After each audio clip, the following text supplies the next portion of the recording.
हमारी दुनिया कितनी खूबसूरत है ना? पर इस दुनिया में सब अपनी रोज की जिंदगी में बिजी रहते हैं। पर क्या आपने कभी सोचा है कि ये ब्रह्मांड जिसमें आप इतने सालों से रह रहे हो, इसकी शुरुआत कैसे हुई? जितनी घटनाएं हुई है, उसकी शुरुआत कहाँ से हुई? वैज्ञानिकों को ये पता चला कि हमारा ब्रह्मांड चारों ओर से फैल रहा है। ये ब्रह्मांड हर एक सेकंड साइज में बढ़ता जा रहा है। तो ये जानने के लिए कि इस ब्रह्मांड की शुरुआत कैसे हुई, हमें सिर्फ समय को रोकना होगा और पीछे जाना होगा। चलिए थोड़ा पीछे चलते हैं, कुछ ज्यादा ही पीछे।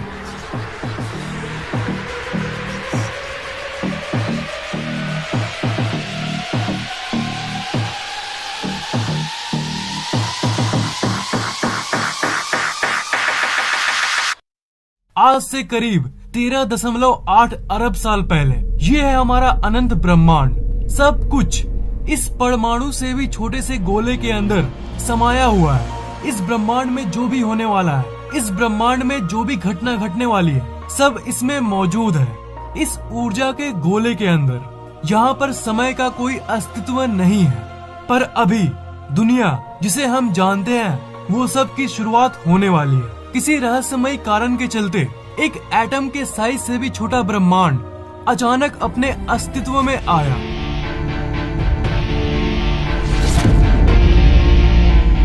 एक सेकंड के करोड़वें हिस्से के अंदर ये ब्रह्मांड अपने अस्तित्व में फैल गया और इसे ही हम कहते हैं द बिग बैंग। इस समय आप जो ब्लास्ट होते हुए देख पा रहे हो, ये सब ऊर्जा है, प्योर एनर्जी।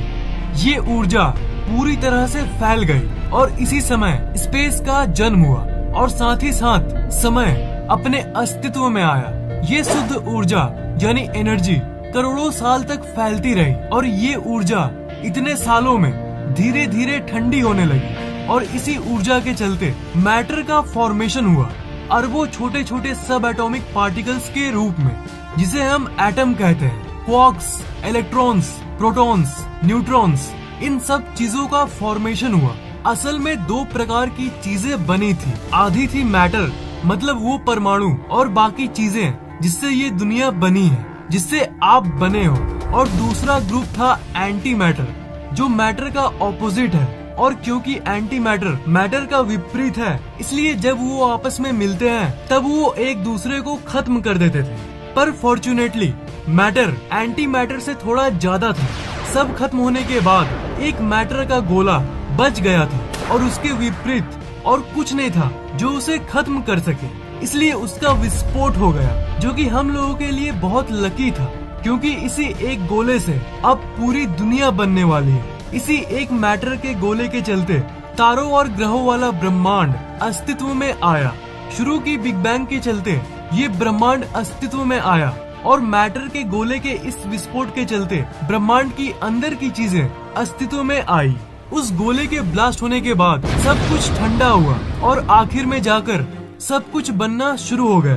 धूल जैसे दिखने वाले इस ब्रह्मांड में एक फोर्स अपना काम करने लगा। उस फोर्स के चलते हर एक एटम आपस में जुड़ने लगे, एक दूसरे की तरफ आकर्षित होने लगे। और ये फोर्स कोई और फोर्स नहीं, ये है फोर्स ऑफ ग्रेविटी यानी गुरुत्वाकर्षण बल। शुरुआत में इस ब्रह्मांड में ज्यादातर हाइड्रोजन के एटम्स एग्जिस्ट करते थे। गुरुत्वाकर्षण बल जगह जगह उस हाइड्रोजन के परमाणु को आपस में कॉम्प्रेस करने लगा। जिस जगह हाइड्रोजन के परमाणु गुरुत्वाकर्षण बल के चलते सामने आते थे, उस जगह का तापमान लाखों डिग्रीज तक पहुंच जाता था। कॉम्प्रेस होते होते जब एक जगह की टेम्परेचर 1 करोड़ डिग्रीज तक पहुंच गई, तब एक प्रक्रिया शुरू हो गई जिसे न्यूक्लियर फ्यूजन कहते हैं। उससे बहुत ही ज्यादा एनर्जी निकली और उसी समय कुछ ऐसा दृश्य हुआ। इस ब्रह्मांड का पहला तारा अस्तित्व में आया।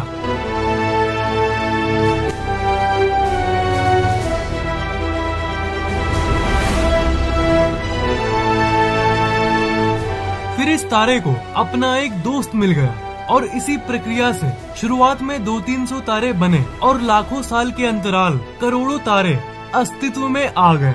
जी हाँ, यही वो तारे हैं जो आप रात को आसमान में देखते हो। वो ब्रह्मांड के शुरुआत में इसी तरह बने थे। धीरे धीरे ये तारे गुरुत्वाकर्षण बल के चलते सामने आने लगे। वो आपस में एक ग्रुप में रहने लगे और अरबों तारों का समूह इस ब्रह्मांड में दिखने लगा और अलग अलग शेप और साइज के ग्रुप का फॉर्मेशन हुआ। वो नजारा कुछ ऐसा दिखता है और इन्हें ही कहते हैं गैलेक्सीज।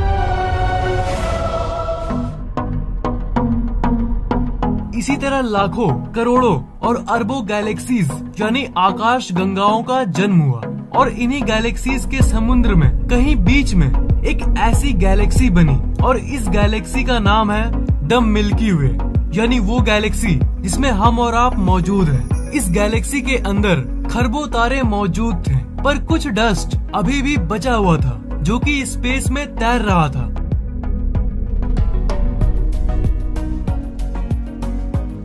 पर हजारों साल के अंतराल में ग्रेविटी अपनी पावर दिखाने लगी। जो डस्ट मौजूद थी वो भी गुरुत्वाकर्षण बल के चलते आपस में सामने आने लगी और इसी परिस्थिति के बीच में बहुत सारे प्लैनेट्स यानी ग्रह बनने लगे। सारे एस्ट्रॉइड जैसे दिखने वाले टुकड़े ग्रेविटी के चलते आपस में मिलने लगे।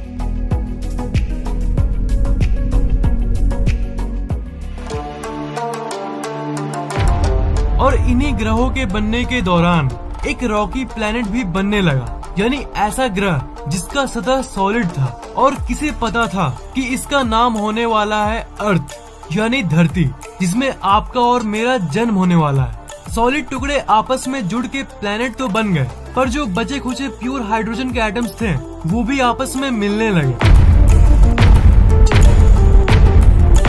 और जैसा कि मैंने तारे के निर्माण के बारे में बताया था, बिल्कुल वही घटना यहाँ भी हुई।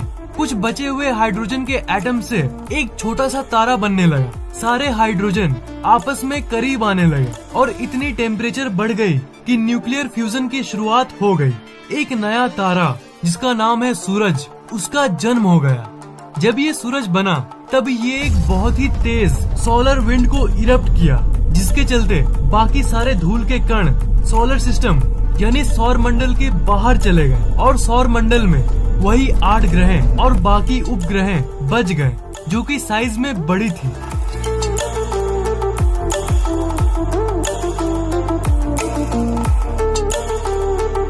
और सौर मंडल वैसा दिखने लगा जैसा वो अभी दिखता है। सोलर सिस्टम के बाहरी तरफ बहुत सारे गैस के प्लैनेट्स बन चुके थे, जैसे जुपिटर यानी बृहस्पति, सैटर्न यानी शनि ग्रह, यूरेनस यानी अरुण ग्रह और नेपच्यून यानी वरुण ग्रह। और सोलर सिस्टम के अंदर के तरफ इन रॉकी प्लैनेट्स का जन्म हो गया था, यानी ठोस सतह वाले ग्रह जैसे मर्क्यूरी यानी बुध ग्रह, वीनस यानी शुक्र ग्रह, मार्स यानी मंगल ग्रह और आखिर में हमारी प्यारी सी धरती।